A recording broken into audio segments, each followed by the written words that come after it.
Hey everybody, Jeff Ninneman here. On behalf of all of us at the SCGA, we want to welcome you to the 117th SCGA Amateur Championship here at Barona Creek Golf Club.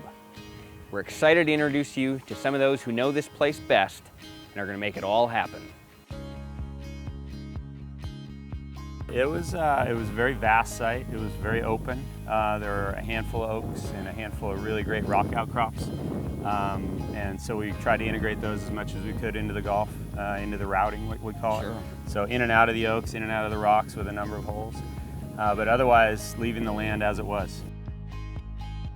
The result of what you see out here is because we had an awesome client. The Barona Band of Mission Indians probably is one of the best clients that we've ever had, ever. We're pretty proud of it. We were given, I mean, look around, it's a flawless piece of property. I mean, that's one thing that's amazing. And what we've taken the most pride in is that we knew we had limited resources out here as far as water and other issues. And no matter what the challenge is, we've been able to overcome it and make sure the place not only survives, but excels. Sandy, as you know, 84 players are going to be coming here this July, most of whom I would guess probably haven't played here before. What should a player first know about their experience coming to play Barona Creek? Well, they're going to play big greens, which sounds like that might be easy, but the greens have got a lot of shape to them. Fairways are generous, plenty of room for everybody to hit the ball, especially at this caliber of golfer.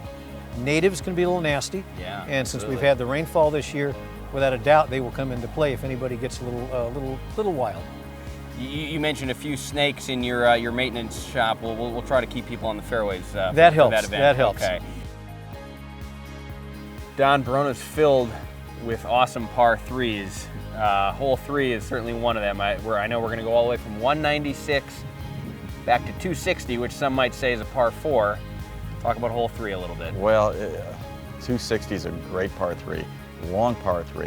If the pin's back, they'll play 280. Right. But the beauty of this hole is the prevailing wind is behind you majority of the time, so it does play shorter. And the other beauty of it, you have a couple different ways you can get close here. 1, hit a good shot. 2, accidentally pulled a little bit, and everything funnels back to the middle of the green. All right, Don, we got a pretty good idea about the green. A lot of funnels, a lot of bowls. That often equates to balls ending up at the bottom of the hole. What do you think? Is there a chance? If there's going to be a 1 made, it'll be made right here. Mark my word. Okay, well, you heard it there first. Hole in 1, right here on number 3. Don, what a view. Here we are, kind of in the landing zone on hole number 6. Talk about kind of this stage in the round, this shot on the course. Well, number 6, a par 5, okay? You need to make birdie, but you need to place your ball off the tee, probably down this right side, to get a good look at the green. You gotta make sure that you don't lose it right, and everything funnels to that right side where the creek is, so you can turn 4 into 6 real quick if you're not careful. This hole is likely gonna range from 536 all the way up to 575. Do you think even at that 575 number, this will be a go zone for most of the field? Yeah, especially earlier in the morning, it will. Later in the afternoon, the winds will pick up and it'll be somewhat into you. So okay. it may become a 3-shot hole later in the day. Okay, Don, if I was a spectator, this is where I'd want to watch some golf. We're going to be anywhere from 275 to 338 during the week. This has got to be one of the biggest decisions these players will face throughout the championship. Talk us through it. Jeff, my favorite hole. Like you said, it can be played many different ways, and there's so many different options to play this hole. Right. You could hit iron off the tee. I've had guys hit 7-iron off the tee. Sure. And have wedge your 9-iron into it. You can hit the layup club, the hybrid, the 3-wood, whatever, and have just a little flip wedge, or take the big dog out, take that driver out, and go for it and make an easy birdie, or more. Or more, I was going to say. It's going to be one or the other. And from what I remember, even once you're on this green, it's no picnic. There's a lot of good pin placements here. It has a false front to it. If you're short, it'll roll all the way back down. You'll have 20 yards to the green. All right, Don, one of the best finishing holes you're simply going to find in golf, 484 yards, this 18th. Walk us through the tee shot. Well, 484, that says a lot right there. Later in the day, you're going to get about a 15-mile-an-hour wind. Okay, so it's going to play even longer. But the nice thing is here, you have lots of room off the tee. So you have some forgiveness, but you have to hit driver hard. There's no 3-woods off this tee. You got to hit driver, and it's going to leave you anywhere from 200 to 180. Okay, Don, this is where the properly hit tee shot's going to end up. Again, 484 into the wind, but we're still at the 195 sprinkler. We talk about the lurking lake here left of the green and the problems it presents. Yeah, we can't forget about the water because it does come into play on the second shot, more so than any other shot on the golf course.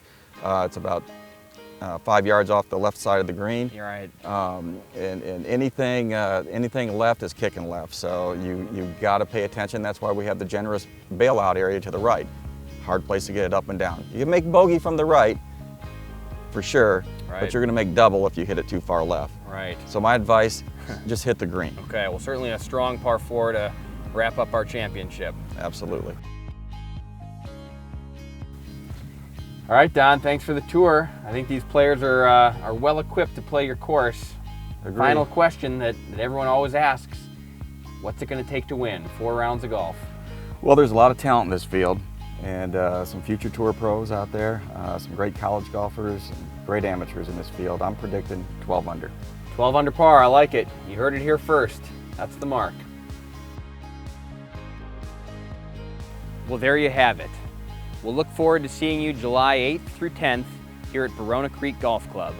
For those of you who can't make it in person, be sure to follow us on social media or check us out at scga.org, where you'll find videos, live scoring, and recaps from each day of the championship. Thanks again for tuning in. We want to wish all the players the best of luck. We'll see you at the Amateur.